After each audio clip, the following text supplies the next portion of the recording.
se ha publicado el dato del IPC adelantado del mes de septiembre. Nerea, se moderan los precios. Sí, Martina, vamos a ver esa cifra que es la más baja desde marzo de 2021, la cifra más baja del IPC desde hace 3 años y medio. Recordamos que el IPC adelantado se conoce solo esa cifra a nivel nacional, donde se sitúa en el IPC adelantado de septiembre en el 1,5%, 8 décimas menos con respecto al mes de agosto. ¿Y a qué se debe este descenso, esa moderación de los alimentos? Pues se debe principalmente a la bajada de precio de los carburantes con respecto al último año, también a la bajada de precio en los precios de la electricidad y en menor medida, pero también a esa moderación en el precio de los alimentos.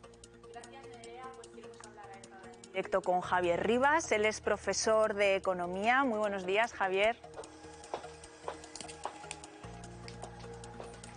Javier, no sé si me escucha.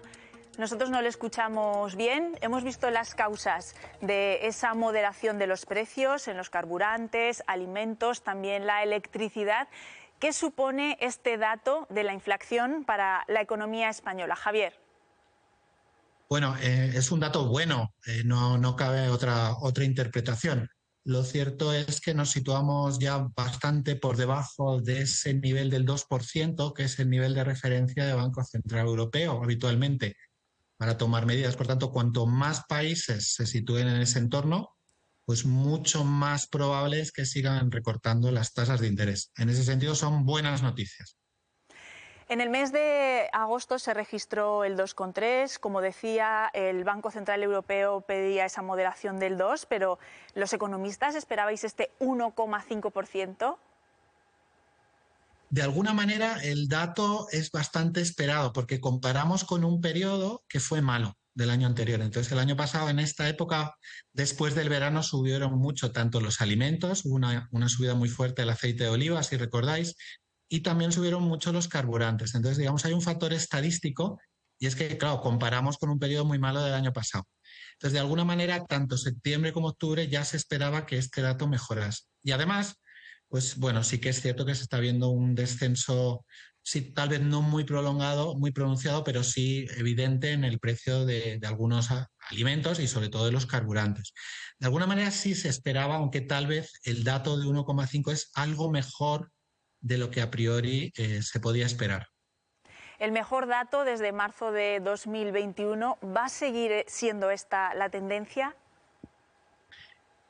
Como mínimo, dado que el año pasado tuvimos un mal comportamiento de la inflación en estos meses, como mínimo podemos esperar que octubre, tal vez noviembre también sean datos que sigan en esta senda.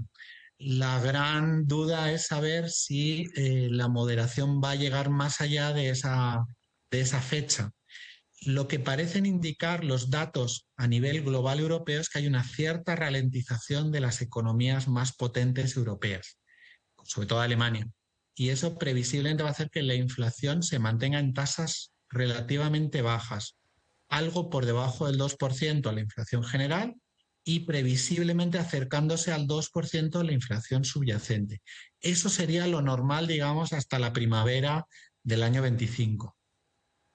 Y en concreto, en electricidad y carburantes, vamos de cara al invierno, sobre todo pensando en las calefacciones. ¿En los próximos meses van a seguir así estos dos productos, carburante y electricidad?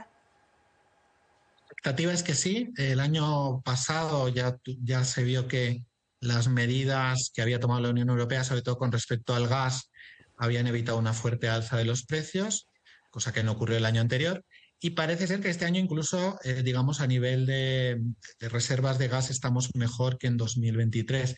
Por tanto, sí, la previsión es que el invierno no refleje un gran alza de precios, especialmente del gas. El tema del petróleo saben que es un poco más complicado de saber por el tema de conflictos bélicos que ahora mismo tenemos en países productores o cerca de ellos.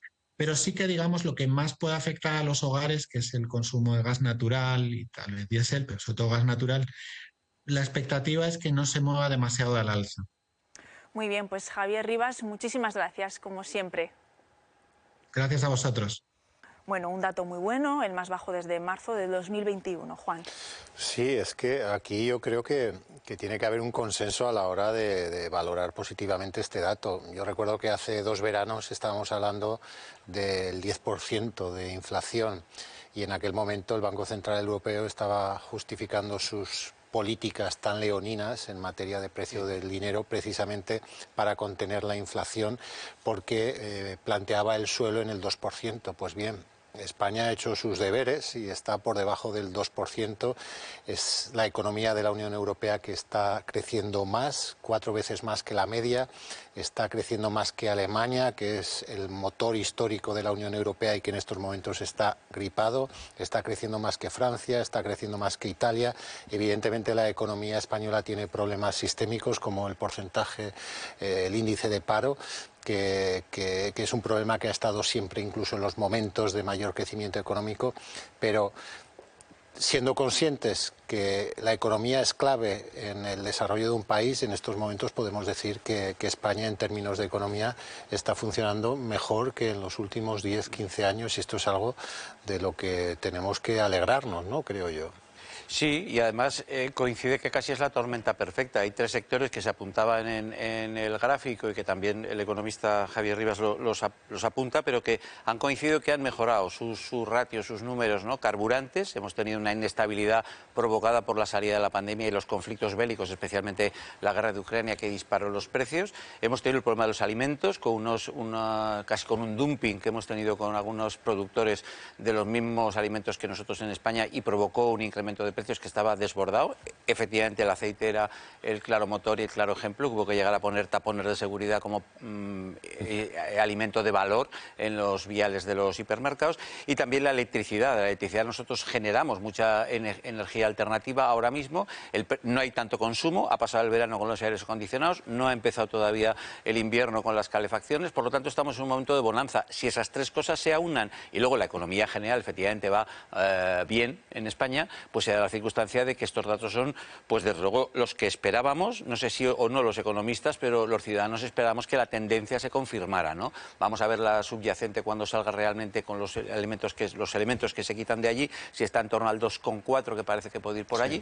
Bueno, vamos a ver, pero en principio estamos en una época buena para pensar un poco en optimismo y sin alarmas que hemos estado viviendo unos años con unas alarmas que si no era el aceite era la luz, que si no era la electricidad, bueno, parece que eso se disipa. Bueno, yo confío que estos datos así de claros los reconozca la oposición y valore positivamente la labor del Gobierno en los temas que tienen que ver con el desarrollo económico de nuestro país. Y si valoran económicamente los buenos resultados y entienden que, bueno, pues que las cosas están funcionando adecuadamente, a ver si son capaces también, al valorarlo positivamente, de ser capaces de acordar políticamente temas que son absolutamente necesarios y dejemos de polarizar. Por ejemplo, el tema clarísimo que tendrían que acordar es el tema de la inmigración. Parece ser que hoy he leído que el Partido Popular estaría en condiciones de hacer un acuerdo con el Gobierno, pues ojalá sea así y seamos capaces de superar los conflictos políticos que tenemos y muy serios, puesto que hemos sido capaces de, como bien decíais, de ser la economía que más ha crecido de Europa, con lo cual, bueno, quiere decir que el Gobierno en términos económicos está haciendo las cosas bien. O sea que es verdad que España va como un tiro, ¿no? Por lo que vemos, bueno, ¿no? pues ojalá lo reconozcan, que reconozcamos. Se está creando más empleo que nunca. Más empleo que nunca. Si somos capaces de que los datos son los que marquen, dejaremos de creer en bulos, en mentiras, dejaremos de crear el debate público y político y dejaremos que personas como el señor Nolasco pues tengan credibilidad ante los ciudadanos, porque cuando uno miente no puede tener credibilidad. Lo que sí que es verdad, Pilar, y yo creo que coincidiremos todos, es que el debate económico que durante años en España ha sido central, recuerdo la época desde Luis de Guindos hacia aquí, la economía ha marcado mucho, probablemente porque no era buena, ¿no? Los datos, las ratios eran malas y se ha hablado mucho de economía.